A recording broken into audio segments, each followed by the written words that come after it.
Are we good to go? Are we good to go? I heard we were having some technical difficulties. So before we get started, I wanted actually to ask everyone to kindly put their cell phones on silent, on mute. Doesn't mean that you can't use it. We really want you to use your phones to expand the conversation on social media platforms such as Facebook and Twitter. And we will be using today the hashtags, hashtag UN with civil society and hashtag Day of Families. So please share your thoughts and questions and ideas with us through those two hashtags. So good morning again, everyone. My name is Howard Diallo. For those who don't know me, I am the chief of the Civil Society Unit in the Department of Global Communications. Welcome and thank you for joining us here today for today's Civil Society briefing. I also want to welcome all our viewers online who are watching through the UN webcast. That's webtv.un.org. So today, and all our sessions really are interactive discussions. So even if you're not in the room with us, we really want you to use the hashtags we've mentioned and welcome you to send any questions or comments that you may have through Twitter. And for this, again, use the hashtags UN with civil society and hashtag Day of Families. And please also tag us on @UNDGC_CSO. So once again, we're really proud to be partnering with the Division for Inclusive Social Development at the UN's Department of Economic and Social Affairs for today's briefing. My colleagues, Renata in the room and Armena here, I don't know if this is our third or fourth year. Is it our fourth year, I think? I think so, and I think we're really excited to be doing this again. Now today's briefing, as you know, is entitled Families and Climate Change, focused on SDG 13. And this briefing, as you probably all know, is being held in observance of International Day of Families, which we celebrated yesterday, 15th May. This year's theme is focused around families, family policies, and the SDG 13 targets. So here at the UN, we believe that families and family-oriented policies are all related programs and are vital for the achievement of the 2030 Agenda for Sustainable Development, particularly goal number 13. As many of you probably know, because you've all schooled the 17 SDGs already by now, right? Anybody not heard about them before? See me in the back room. So, as many of you know, SDG Goal 13 targets also include talking about improving education and awareness raising, as well as human and institutional capacity on climate action, climate mitigation, adaptation, and also impact reduction and early warning. The targets of Goal 13 also aim to integrate climate change measures into national policies, strategies, and planning. Now, what better common factor could there be than families? Do you agree? Let me get a high five. So this is what brings us all here today in the ECOSOC chamber. Today we have a pretty awesome and dynamic panel, and the discussion is going to highlight intergenerational approaches to sustainability and the various ways families can be empowered to take climate action to achieve the Sustainable Development Goals, particularly SDG 13 and all its related targets. Now, I must mention that the central role of cities and communities towards action, climate action, is also something that we in this department are talking a lot about. Have you heard about the UN Civil Society Conference? Who has? Raise your hand. If you haven't, 2 hands. No. Want to make sure you guys are awake, because I barely had my coffee this morning. So if you don't know, from August 26, 27, 28, the United Nations Department of Global Communications, and we hope all of civil society around the world, is going to be in Salt Lake City, Utah, for the 68th UN Civil Society Conference. We are focusing on SDG 11, but you must imagine that family as the anchor and nucleus of cities and communities is definitely going to be touched upon. So we see all the linkages there. So the title of the conference is Building Inclusive and Sustainable Cities and Communities. I hope that you guys can attend us either in person or perhaps online. So please go to the website. Let's see if I can remember, www.un.org/CSC 2019 and register. And think about coming, think about hosting an exhibit or perhaps a workshop. If you can't make it there, you better have a watch party because I'm watching you. Now, before I hand over to the moderator, I really want to give a shout out because I noticed there are a lot of young people in the room. The department has a really robust platform for young people, especially those young people working in NGOs or even leading NGOs. And we also interact with a lot of university students. So I know that, let's give a shout out to New York Harbor School, because one of our speakers is hailing from there.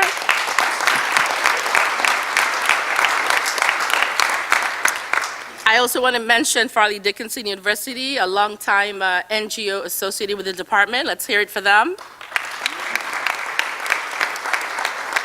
And I'm sure I missed a lot of people also. I know it's finals week, so for those of us who are not here from universities, we are with you in spirit. So for the young people, use hashtag DGC Youth to talk to us because we want to hear from you. So it is really my pleasure now to introduce today's moderator, Mr. Ben Freer, Associate Professor from Farley Dickinson University, to open today's discussion. I really wish you the best. I'm really excited. I know we're going to really get a lot of productive discussion today. Thank you. Ben?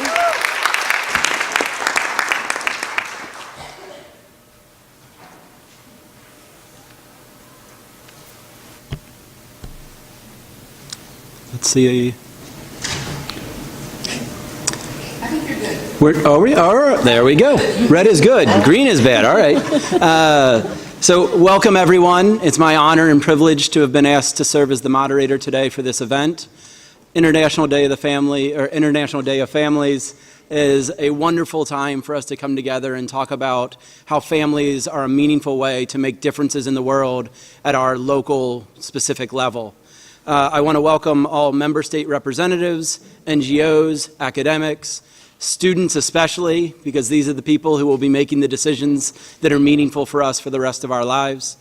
And I want to just do a brief introduction of myself. I'm an associate professor of psychology at Fairleigh Dickinson University and director of the innovative University Core program that focuses on preparing the next generation for a prosperous and responsible leadership in the global environment that focuses on developing meaningful and sustainable lives. My research focuses on the exposure to trauma and how that impacts the way we perceive and interact with the world. I've had the fortune of speaking at Haiti in regard to the long-term impacts on the mental health of children and families due to the hurricane back in 2011. And I want to put into the context what we're going to be talking about today. So the International Day of Families provides us an opportunity to promote awareness of issues relating to families and to increase knowledge of social, economic, and demographic processes affecting them. It has inspired a series of awareness-raising events, including National Family Days. In many countries, this day is an opportunity to highlight different areas of interest and importance to families. Today, we're focusing on Sustainable Goal 13, on families and climate action. And I think one of the best representatives of this is Greta Thunberg from Sweden, who has the powerful quote, "Until you start focusing on what needs to be done rather than what is politically possible, there is no hope. We can't solve a crisis without treating it as a crisis. We need to keep the fossil fuels in the ground, and we need to focus on equity. And if solutions within the system are so impossible to find, maybe we should change the system itself." It's my hope that today we can talk about ways that each of us can think about how we can ourselves change the system that we are in to better accommodate and fight against climate change in our society. So with enough from me, I want to welcome you to this great event, and we will start today with Ms. Veileen Haringer to speak about SDGs and the environment. Thank you so much.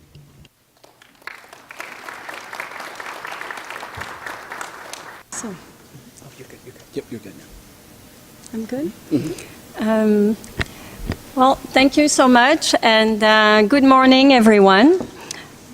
I am delighted to be here and start the event with a bird view on sustainable development and climate action from a UN perspective and at the corporate and the personal level.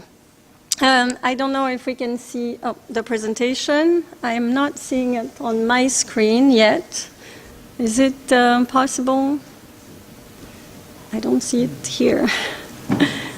Sorry, but I can't turn every time. Sorry about that. I expected to see the presentation in front of me. So just to say that as parents, I think it's very natural for us to worry about the world that our children are going to be living in and the impact of our action on their future. I came to environmental management from a love of nature, but I think it's when I had my child and seeing him so connected to nature, even in the midst of our concrete jungle that we live in, that the importance of protecting our natural environment really sunk in. And I believe that if we could love our planet with the same unconditional love that we love our children, it would be a much better place. But let's start with a definition. So, yes, that's the correct slide. The UN has a normative role to play. We bring together people around a common definition and a common vision. And Sustainable Development Goal is defined as development that meets the needs of the present without compromising the ability of future generations to meet their own need. And it's really the interconnection between people, 5 Ps. People, prosperity, peace, partnership, and planet.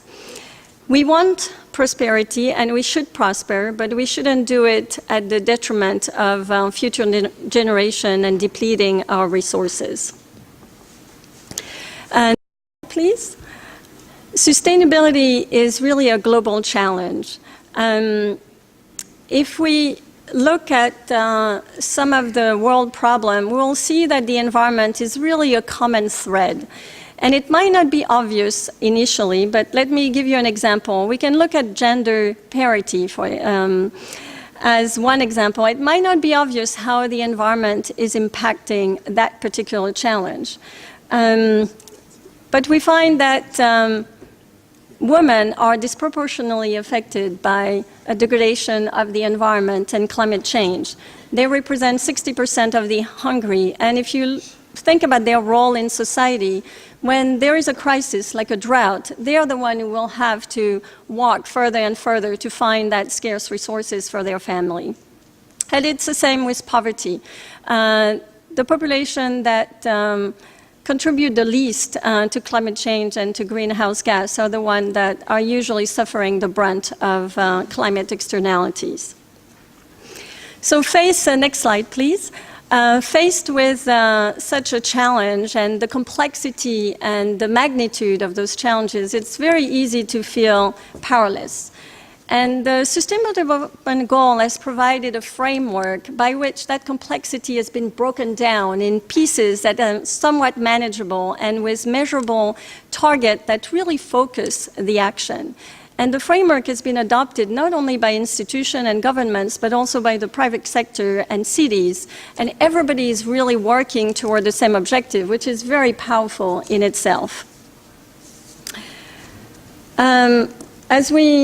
As we talked about, climate action is goal 13, and it has risen on top of the international agenda, has been calling for global action on climate change, and has viewed this challenge as the biggest challenge of our time.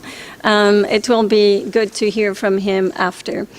But let's continue with a slide on the IPCC report. All the recent reports on climate change have been extremely alarming. And you may have heard of the IPCC report that came out last fall that recommend that we reduce our greenhouse gas 50% or close to 50%, 45% by 2030. So that's only 11 years. We don't have time to waste. And if you can, so this is a recommendation. So I would like to invite us to look at a few sustainable development goals and look at the direct link with the environment, give some example of what the UN is doing in that area, and what are some of the actions that you can take at an individual level. So if we go to next slide, please. So goal 7 is clean energy. Why it is important is that energy represents 60% of our global greenhouse gas. One of the program of the UN, UNDP, supports government in transforming that energy sector to cleaner energy. But you can also do your part by turning off the lights on your computer, by reducing monitor brightness even, and adjusting the thermostat at home, or go for something even more involved in installing solar energy, for example, in your home.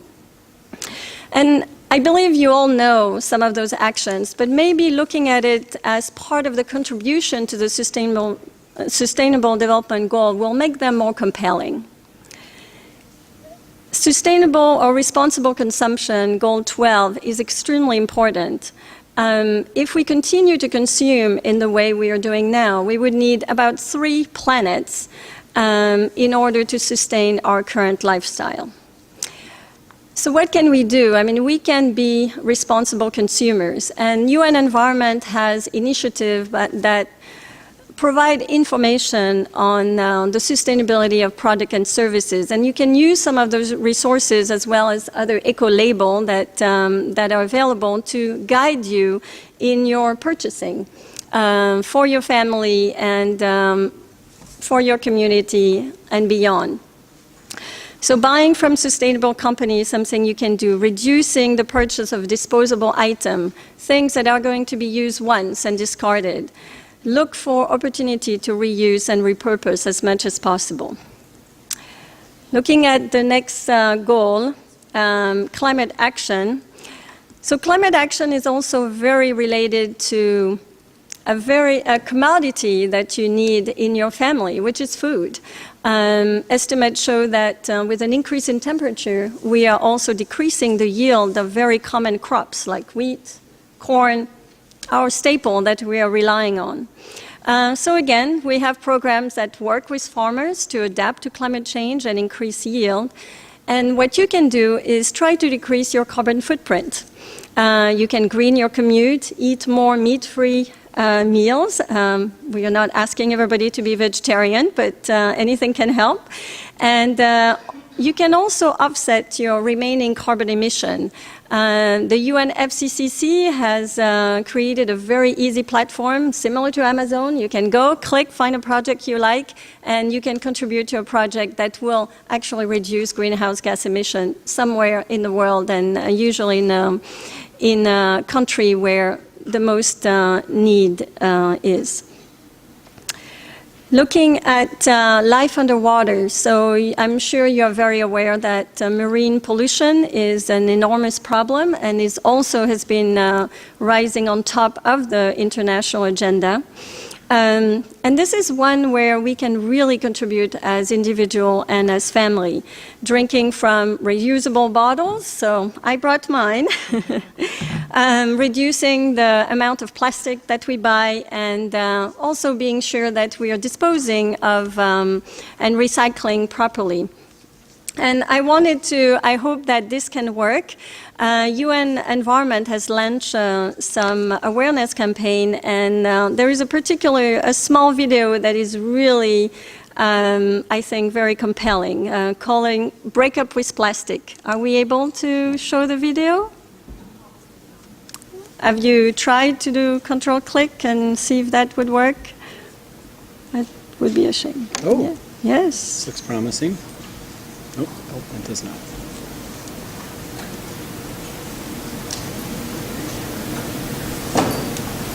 Let's give it a minute, and if not, we'll just continue. Oh, this is bad. Doesn't seem like it's working. I think you're supposed to have tested. Oh my God, okay. Okay, a few. Okay, so I will continue. One of the last goals I wanted to touch upon was life on land, and drought and desertification is taking away land that we could use for food production. And we have programs that are looking at deforestation and reducing carbon emission from this degradation. You can support those forestation efforts. You can go paperless. You can look for labels that ensure that what you're buying is from sustainable forest. I don't have much time, but I just wanted to touch upon some of the work that is being done also internally to improve the environmental performance of our operation at the UN. The UN, Next slide. if you could have the next slide, sorry. The UN has adopted the climate neutrality strategy, which aims at being climate neutral by 2020, which is right around the corner. And this is done through measurement, reducing and offsetting any unavoidable emission. When we look at the retrospective of the past 10 years, we can see that a significant effort has been made throughout the UN system. And one of the tools, next slide please, one of the tools that we have adopted is a systematic approach to environmental management. So using international standards like ISO 14001, which prescribe that we should integrate environmental consideration into all of our business processes and business system. And it should be a continuous loop of improvement. And just to make it a little bit more concrete, next slide, please. At UNHQ, we have assessed our environmental impact, and we did a lot in terms of energy, water use, paper use, reduction in the range of 60 to 80%, as well as buying renewable energy. But we identify waste management as one of our priority. And by using a systematic approach, next slide, please, we were able to have a very significant result in a couple of years, touching upon all the different aspects of waste management, plastic reduction, sorting of waste with centralized waste station being introduced, looking at opportunity to reuse, and also managing the end disposal of our waste. So we don't have any waste going to landfill. We are trying to maximize recycling, composting, and the rest is actually converted into energy. And this is, as I said, it's a continuous effort. We don't stop at one end. It's a reiterative process. So I'm very happy that in June we are looking at eliminating most sources of single-use plastic, especially from our cafeteria operation. And I will close by inviting you to view the world through a green lens. You can take that environmental perspective in your personal life, in your family, in your communities, in your workplace. And it's not about being dogmatic. It's about looking for opportunities for change, progressive change, in your area of influence and action. And there are a lot of resources. I've just listed 3 from the UN Environment, where you can find that video that we couldn't show you. Greening the Blue, that is more focused on action at the corporate level and behavioral change. And the Act Now campaign in the context of the Climate Action Summit the Secretary General is convening this September. And my colleague will tell you a lot about that later in the program. Thank you.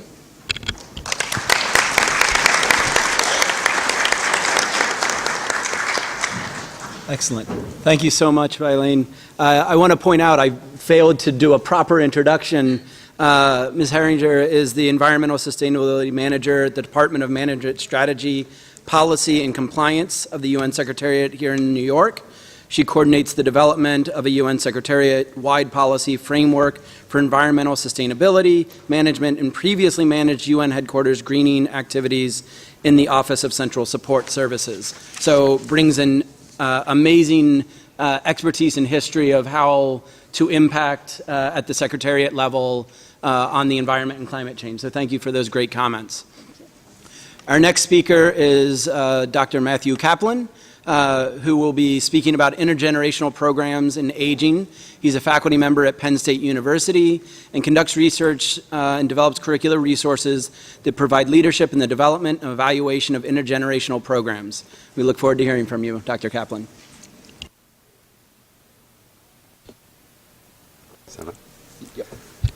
Okay, thank you, Dr. Freyer. It's an honor to be here. Thank you, Mrs. Diallo, Mrs. Kakmarska, all my esteemed co-fellow presenters. So let me dive right into it. Next slide, please. One more. All right, so what I'm going to really focus on is intergenerational perspectives and practices and how that could be relevant to our task at hand, which is to focus on climate awareness and climate action. My beginning point is what I see as a major difficulty with getting people to think and act globally is the fact that these issues seem so abstract and beyond people's experience. So it's very hard to get people to dive in, to know what to do, and to care. So how do you get them to care about climate change or care about the loss of nature or join efforts to restore natural ecosystems and nevertheless to take some of these other actions? All right, next slide, please. So if you happen to live next to an environmental disaster that's related to some of the factors related to climate change, it's not so hard it's not abstract. You're experiencing it and it's right there. Here's a photo from Taiwan, hotels falling into the water due to flooding of a nearby river. Next slide, please. So what about those who are not living next to a disaster? How do we make this more relevant to their experience and get people to entertain the fact that they could be ecological citizens? So I have a clue that came to mind from a memory of mine when I was 10 years old. I was watching an old show called The Bowery Boys. I don't know how many of you have seen The Bowery Boys. I don't know. Raise your hand if you know The Bowery Boys. At any rate, I was very young, and it was in black and white TV, as most of our TVs were. Grew up in the Lower East Side, so I was very interested. They were very cool kids. They were like tough, they were funny. And one thing really caught my mind. There was caught my eye. This one episode, they were swimming in the East River. Next slide, please. Swimming in the East River, the way I learned in school was that's sort of a death sentence. There are all these bacteria, toxins, and they would say you could definitely get sick, it's impossible. But then I kind of looked this up, and indeed people were swimming in the East River about 1 or 2 blocks from where I was raised. So what was beyond my comprehension, I just kind of repressed the memory. But now, next slide, please. Now in reflecting on this from an intergenerational point of view, I have some what ifs. Like, what if I was able to meet some older adults who actually swam in the East River? What if I got a chance to ask them, wow, did you get sick? I wouldn't ask them if they died, because obviously they'd be there. Did you know anybody that died? And what happened to make this so polluted that I can't swim in it with my friends, like the Bowery Boys did? And also, what if I had access to some mentor, some environmental activist who knew about the environmental studies material I was learning in school, but can help make me make the connection between that and the river and help me find some pathways to further learning and intervention. Next slide. So my point here, or the point here, is that environmental awareness and ecological citizenship can be fostered through and should be fostered regularly through our relationships across generations, in families, and through connections with older adults and people across the age continuum in the community. So if I had a mentor at that time, I probably would have been more aware of these issues at a far earlier stage. Next slide. All right, so where do the sparks come from to help ignite climate awareness and climate action? So we see it from many directions. We see it from youth-oriented civic engagement and activism. Certainly, by now, I believe most of us or all of us have heard about the wondrous Greta Thunberg, Swedish schoolgirl at age 15 sat outside the Swedish government building for 2 weeks in protest.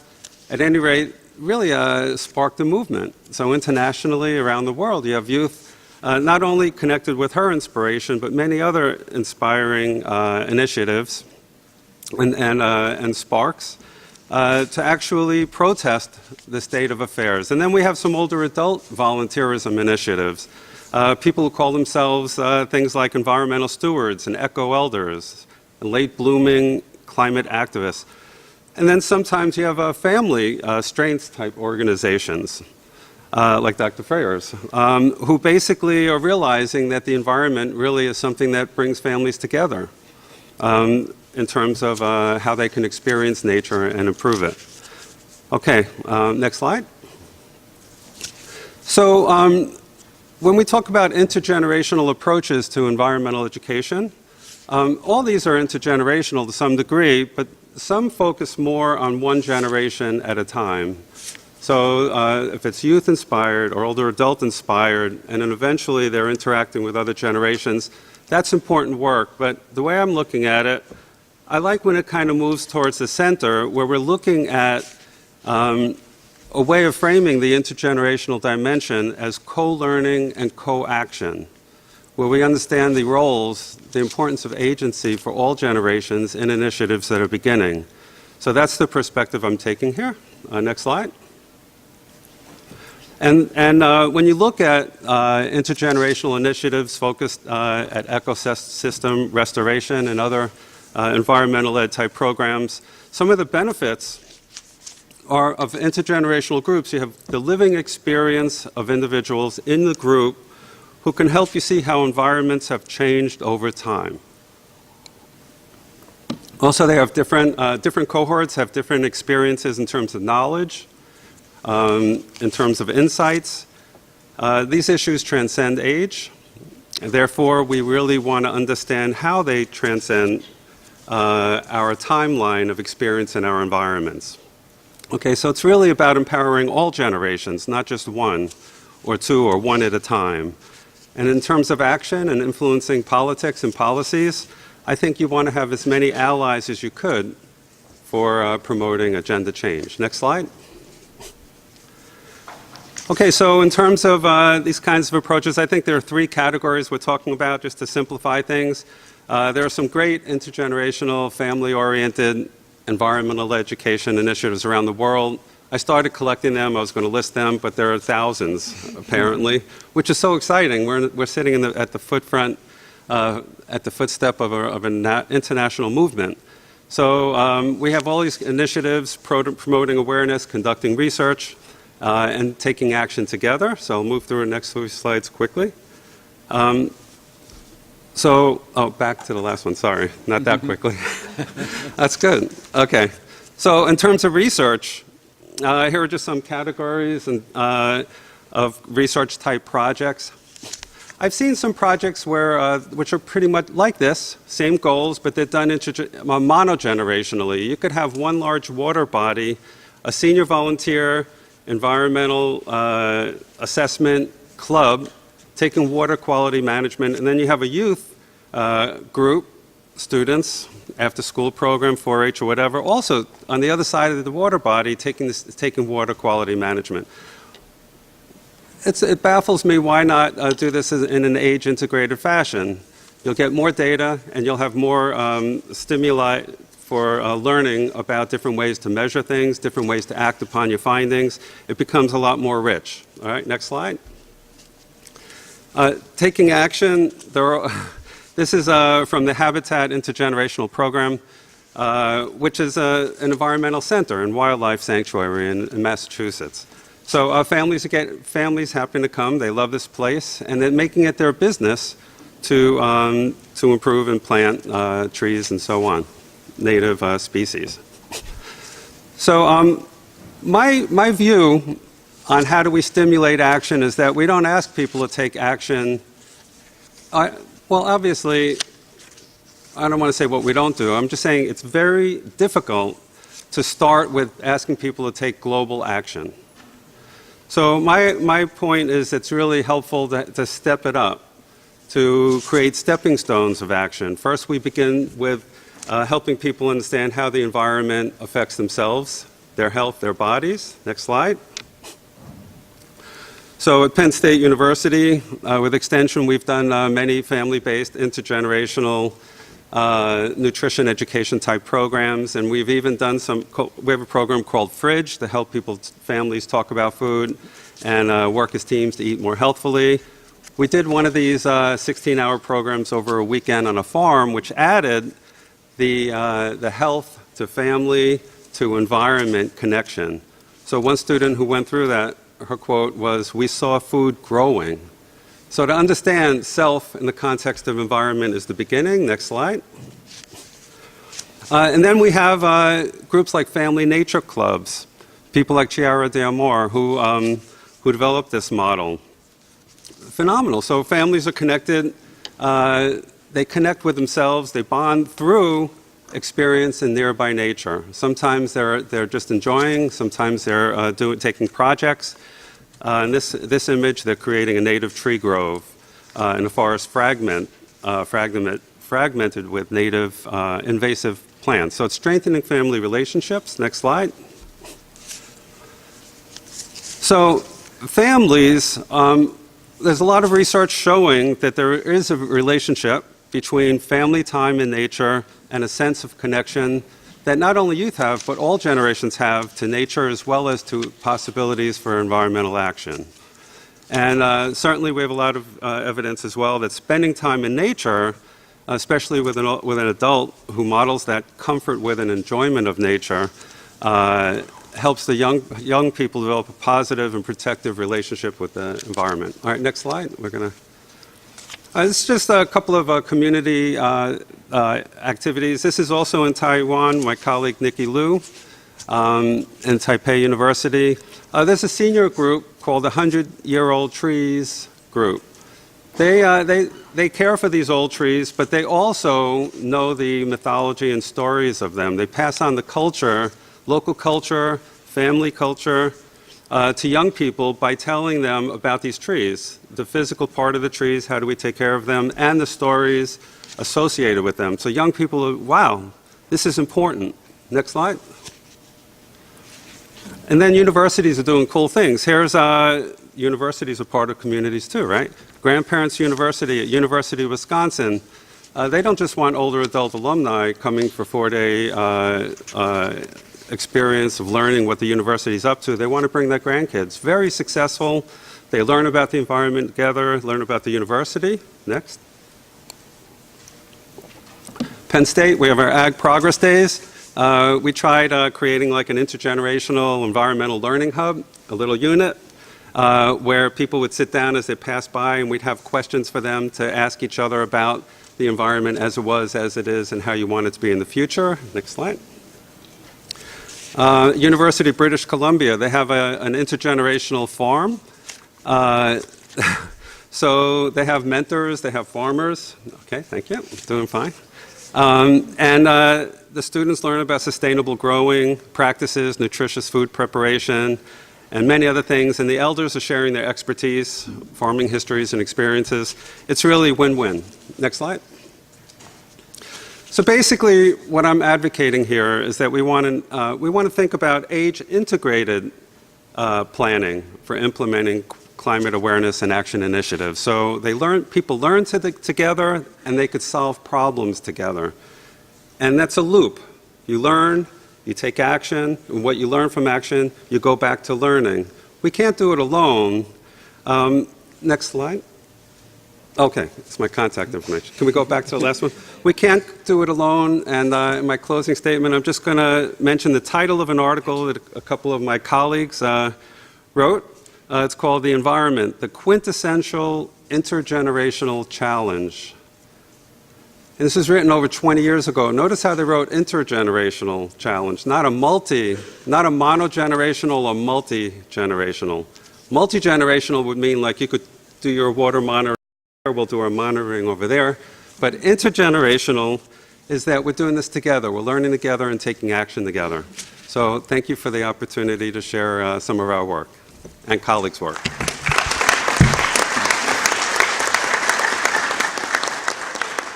Great. Thank you so much for your comments, Matt. This is very interesting work. So now we'll turn it over to our next speaker, Steve Chu, representing the Buddhist Tzu Chi Foundation's main representative of the United Nations.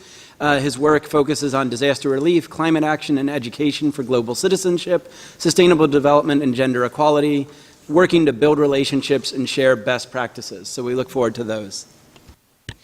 Thanks, Ben. And hello, everyone. Thank you to the organizers for having me, and happy International Day of Families to everyone present here today. My name is Steve Chu. I am a representative of Tzu Chi Foundation and also a member of the UN Department for Global Communications Youth Representative Steering Committee. And I'm super grateful to be here with everyone on this panel, and just it's an absolute treat hearing everything so far, and I'm so excited to hear my other fellow panelists as well. Next slide, please. And one more following that. So I'm going to quickly paint a portrait of what these ideas and practices look like from an NGO perspective, along with giving everyone a couple of different ideas and models in terms of how we can take these philosophies of really empowering families to take climate action to that next step. So real quick, Tzu Chi in Chinese translates to compassion and relief. And we were really founded on this idea that we want to empower everyone, regardless of their age, rich or poor, or socioeconomic status, to really be able to take action to alleviate the suffering of others. And so we work in multiple dimensions of charity, medicine, education, and humanistic culture, really to try to deliver this comprehensive approach to helping someone who is in need, whether they are across the ocean from us or right next door to us, and recognizing that we all have that innate capacity to take those actions. Next slide. So we were founded in 1966. We now work in 98 countries with about 10 million volunteers. So in the 53 years we've been doing this work, we've really tried to empower those who are vulnerable to help those around them as well. And so this is kind of the frame that we exist in. Next slide, please. So in the past some years, since 1991, we've been reaching out beyond our own spaces and our own communities to really engage in disaster relief. And in doing this disaster relief work, we really saw the impacts that climate change can have on the fragile lives that we all have, and how it can easily disrupt someone from a perfectly normal life and shatter everything into a sense of hopelessness. And so since then, we've really been working on climate action and environmental protection to try to stymie the growth of climate change and prevent the extremities of disasters from getting even worse and impacting even more people. Next slide. So recognizing that climate change and climate action within the Sustainable Development Goals, as Violaine had so beautifully put it, a lot of the methods are very intergovernmental. And so while we have to hold our governments responsible for the actions they are taking and what they've promised to us in Paris, and recognizing that from what the IPCC has recommended, we need to do even more, ramp up even more urgent climate action, there's still a lot to be done on an individual level, and we can't just stall and wait for the governments to solve all of those problems for us, right? Because at the end of the day, governments are made up of individuals, which make up families. And so if we can target the empowerment of families and individuals, we might be able to add additional pressure onto our governments to really see that the tides are shifting beyond what is already present. And so I want to raise this beautiful idea that the Sustainable Development Goals in their creation are truly deeply interlinked. SDG 12 and 13 really go hand in hand, and I want to paint a portrait of that for you. Next slide. So the climate emergency that we face right now really requires an additional lens, a shift of mindset. And so Violaine had mentioned the green lens, and I want to add an additional lens we can put on our eyeballs, which is the global citizenship lens. And so if we want to define a global citizen, we could say, in this context for what I'm speaking today, it's an individual who recognizes that they're a part of a global community and takes action on not only a local level, but moves all the way up to a global level, kind of through the steps and practices that Matt was just explaining to you earlier.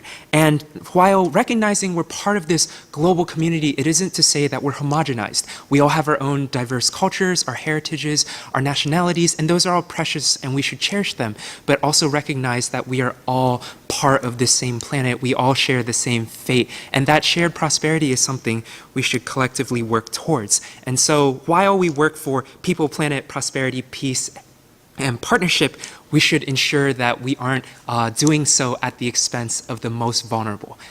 So next slide. So at the end of the day, we're really here to talk about not only the international solutions that can be present, but the grassroots solutions that we as individuals can take. Because ultimately climate change will touch all of our lives, whether it's right now looking at the water scarcity issues that are forcing climate refugees to leave their homes, or looking at future moments where the rising tides get so bad that the small island developing states have to forcibly evacuate their countries and their own homelands, never to see them again. These are things that will come for us.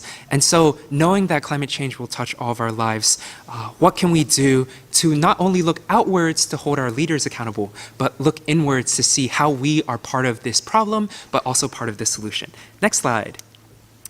Okay, so the two different solutions I want to talk about right now are related to plastic consumption and sustainable living. And so we all know that plastic plays a huge problem. We hear a lot about single-use plastics. The Center for International Environmental Law just put out this beautiful report linking the role that plastic has to do with fossil fuel consumption. And they put forth that over just this 1 year in 2019, we're going to have about 850 million metric tons of greenhouse gases produced just from the production and incineration of new virgin plastics. And that's not even to consider the greenhouse gases that are emitted once plastics make it into the ocean.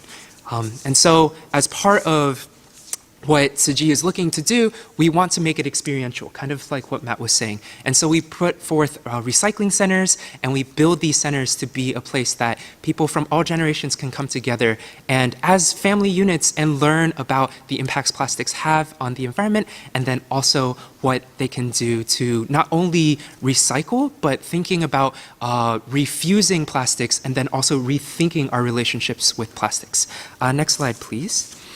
And so one model that we do in addition to recycling is looking at transformation.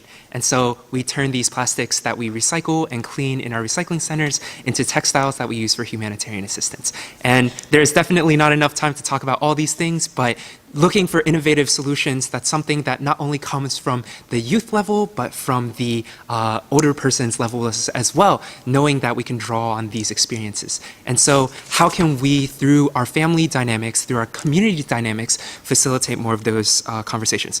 Next slide. And then so maybe in the brief moments that I have left, finally I'll talk about sustainable living and really this idea that we see a lot of news on climate change and this notion that there's a lot of climate despair within our own individual communities. And you can really get trapped in your heads on this idea that there's this overwhelming sense of despair, but it's in taking action concretely within our own lives that we can begin to regain that sense of hope and that optimism that then seeps into our own bodies, that then influences your parents, your siblings, and your family, which then influences your community, and hopefully by changing our own hearts, we'll be able to change the world.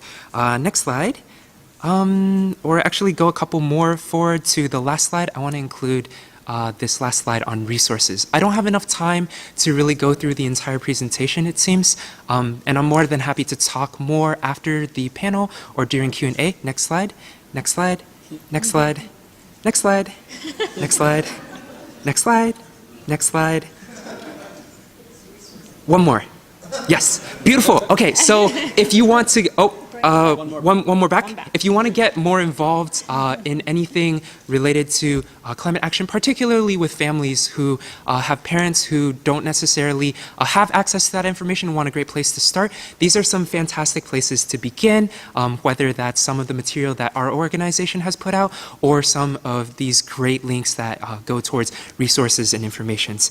And I'll just close by saying that, final slide over.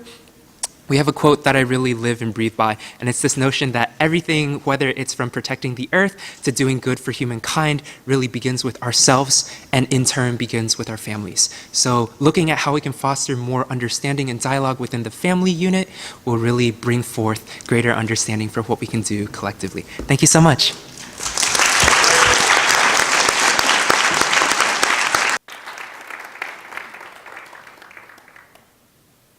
Great, thank you so much, Steve.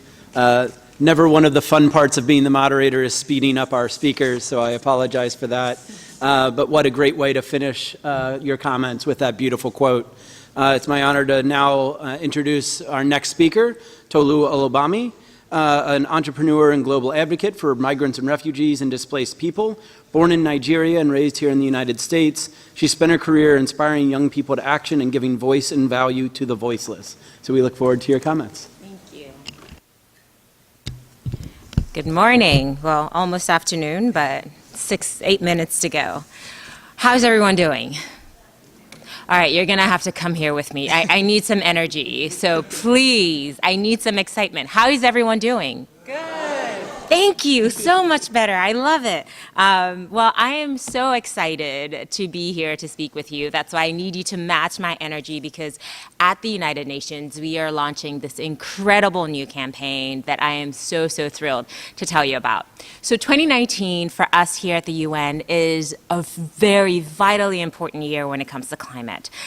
We, as the world, 2020 is really a benchmark for us, a deadline for us to turn things around. And so 2019 sets us up to be able to do that. This year, all UN systems, funds, and programs, and those with our NGO partners, our youth advocates, we are all very much focused on making sure that we confront the climate challenge in every single way that we can. Wherever our power lies, we plan to do that. With that, the Secretary General is planning a climate summit this September, on September 23rd. And this climate summit is going to bring leaders together, not just to talk and decide and think and but really make commitments towards acceleration of the Paris Agreement. Now, in the lead up to that, the Secretary General found it very important to have you and I, and every single one of us who is not necessarily a head of state, but has the power to confront the climate challenge, to get involved. Your voice matters, your actions matter, and our campaign that we're launching is an opportunity for you to use your voice and your actions in support of the United Nations, in support of our planet. We all know that climate activism is growing. Several of my fellow panelists have shared examples of activism on climate around the world, from the school strikes to the trash bag challenge, et cetera. You know, a lot of people are very focused on climate right now. At the same time, there are folks that are not engaged on climate. So you have those that are climate heroes by every measure that you can use. They are climate heroes. And then there are those that don't understand what the relationship is between climate and the fact that up until yesterday, it was 40 degrees in New York in May.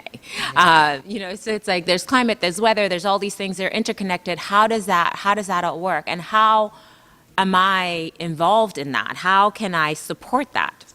Well, to that, our campaign not only raises awareness, but also allows you to take action.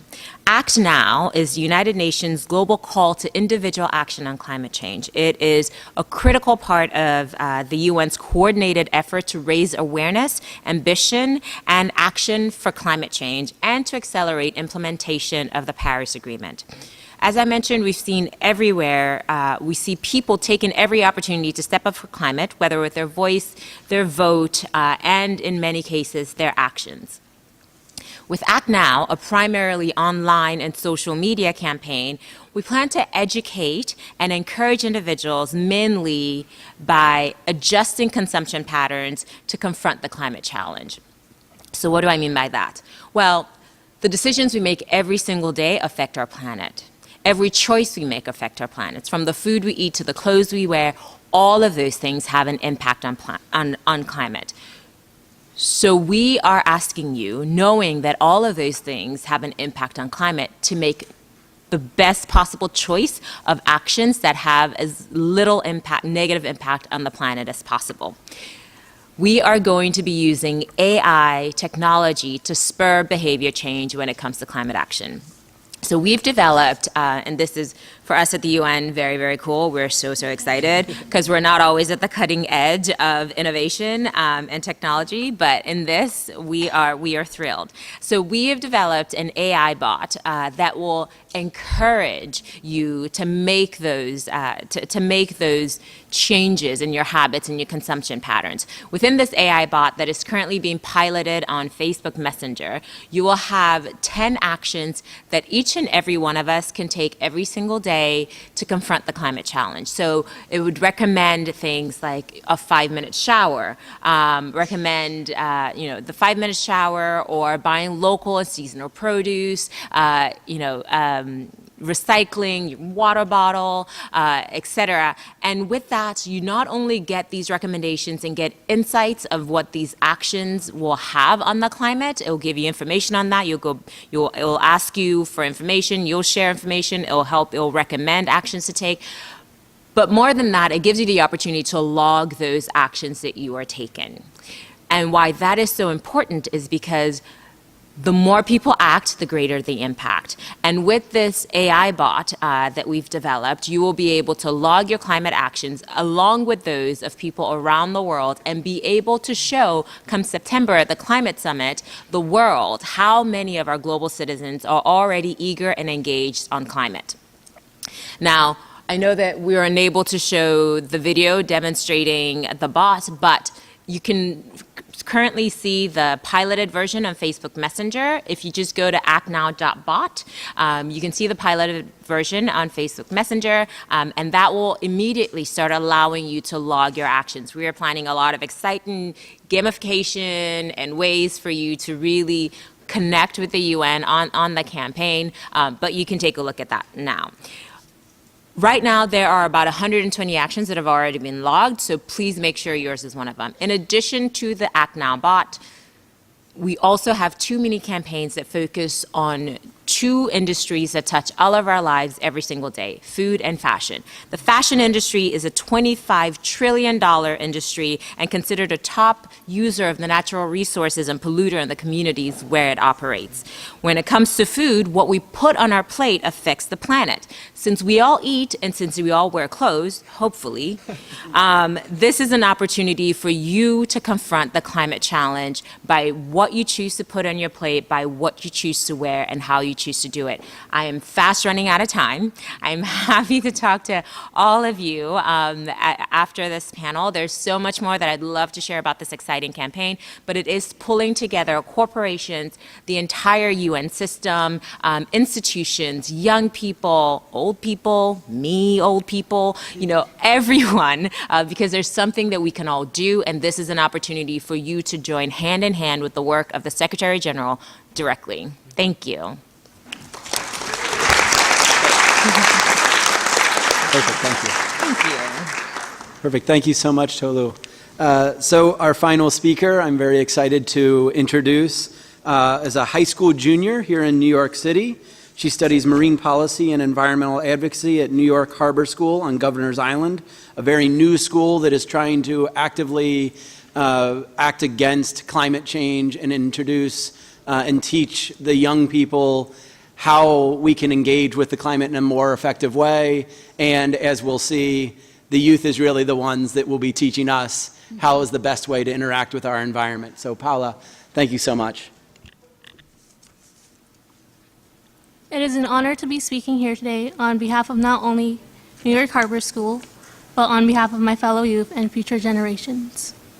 I would like to give a sincere thanks to Renor Janey, the youth coordinator who has brought all of us here today, as well as the UN Foundation, all to discuss the importance of international climate change and intergenerational sustainability. This is an incredibly important time for the civil society briefing to be held. However, uniform progress on the implementation of the 17 SDGs has not met the expectations and may not reach the lofty 2030 time limit. More so than ever, we face the ever-looming certainty that life, as we know it on Earth, will cease to exist in a few decades if nothing substantial is done to prevent climate change, poor waste management, and other damages. Planet Earth will inevitably face irreversible damage such as being pulled closer to the sun. Yet this inevitable outer space event won't have the chance to happen if humanity destroys the Earth before the sun can get to it. There's a natural order of things after all, and humanity is directly getting in the way of said order. Instead, we should turn our focus to the present and aid each other in attempting to prevent further environmental destruction on Earth. I want to remind those here today that there are attainable solutions to the challenges that currently face humanity. We should not simply cower and avoid dealing with the problems that we have caused throughout human history, but muster our determination and intergenerational cooperation to solve these problems in this current generation before future generations have to fix a compounding problem that was not their fault to begin with. Past generations have done enough of passing the baton of responsibility to upcoming generations. Although we have been giving the broken up baton, there is still hope. Climate change, as I am sure we are all aware, is very intertwined with every single SDG, not just SDGs 6, 13, 14, and 15. As HE Ambassador Inga Rhonda King said in her remarks on the climate and SDGs linkage held on March 11th of this year, none of the SDGs can be realized if we let climate change endanger our planet and future generations. Vice versa, realizing the SDGs will contribute to halting climate change. Families, too, play a large role in climate change, though not in the way that one may think. Families have a big part in this fight against climate change, as what we teach our children regarding things like recycling, composting, and sustainability are what they will likely take into adulthood and pass on to their children. I am proud to say my parents are immigrants from Mexico. They experienced a less ideal upbringing, being raised in impoverished conditions such as not knowing when their next meal, if any, would be. Sustaining for not only themselves, but siblings at a young age. Their parents never took the time to educate them on the importance of climate change on the environment. As a matter of fact, compost and recycling were foreign concepts to my grandparents and parents prior to coming to America. For this reason, I wasn't made aware of how my everyday actions would affect the environment until I began attending public school. Education is and has always been the mark of societally cultured and intelligent cooperation of people towards a civil society. In this day and age, especially in developed nations, a college degree is a necessity to achieve many things in life. Even as high schoolers, myself and many of my peers are required to have certain grades and skills learned in school to get internships and summer jobs. There have been many efforts to implement long-term education improvement solutions in terms of math, science, and reading. To provide an example, SDG 4 is tackling the issue of inclusive and quality education for adolescents around the world. However, as a New York Harbor School student, I believe that educating youth and communities on not just those subjects, but also on sustainability and the environment is an important facet of education that should be recognized. Moreover, even families trying to be sustainable and impart good environmental lessons to their children struggle with the high cost to do so. Trying to be sustainable in this day and age is an expensive and sacrificial path that people will walk. Packageless grocery stores, fair trade clothes, and organic, sustainably grown food is a big drain on personal finances, especially when you have other people under your care to think about. Families who try to manage their food spending often have to resort to extreme couponing, an industry that mainly offers coupons for cheap, not organic, and not fair trade food. The intergenerational sustainability goal of this briefing is an unobtainable goal for most lower-class families, unless significant government aid programs are given a higher budget, improved, and expanded.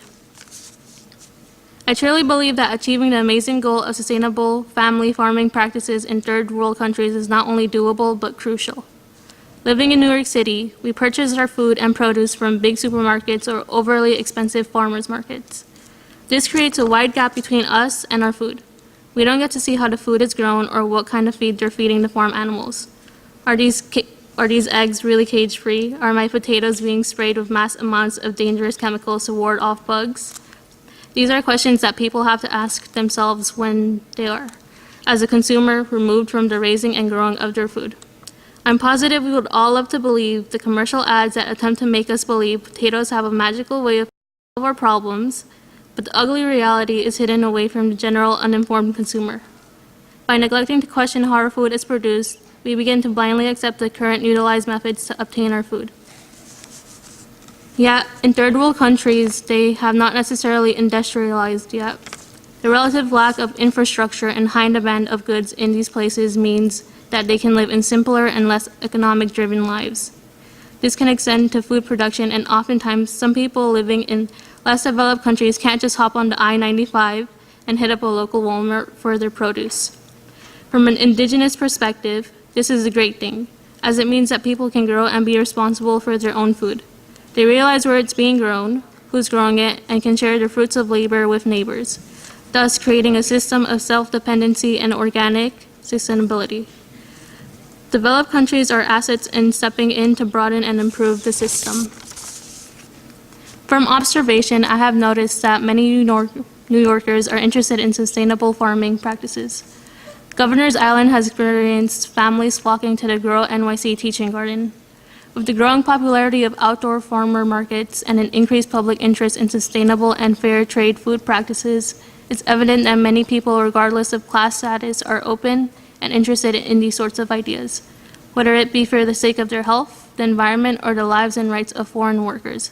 SDGs 2, 12, 14, and 15 are related to these ideas, and judging by the recent progress of the Equator Initiative, the Green Commodities Program, and the UNDP-UNEP Poverty Environment Initiative, these issues and one similar to it are already being tackled in governments around the world.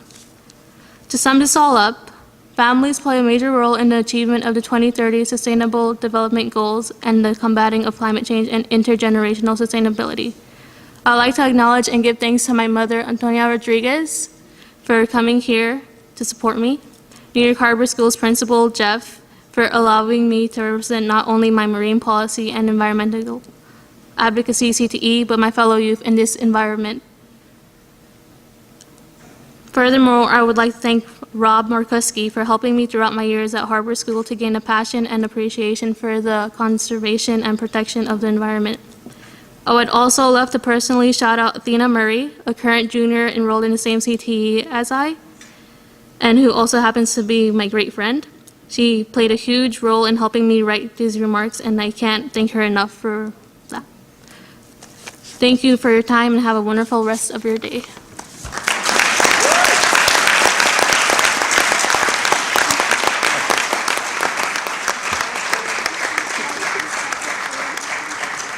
Excellent remarks, Paula. Thank you so much.